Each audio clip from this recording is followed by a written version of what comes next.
Hello everyone, how to totes back with another new video, and in this video I'm going to show you how to change your username on Roblox account.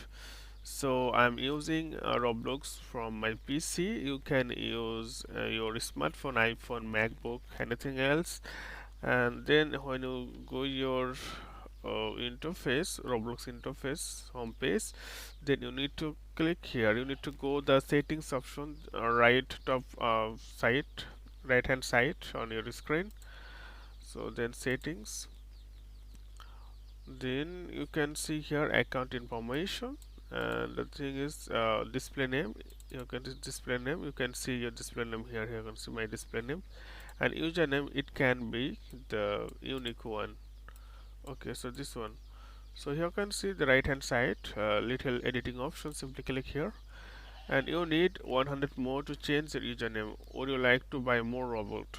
Okay, so if you want to change your username, then you have to buy the premium package, or you have to buy more than unit 1000. So if you click buy,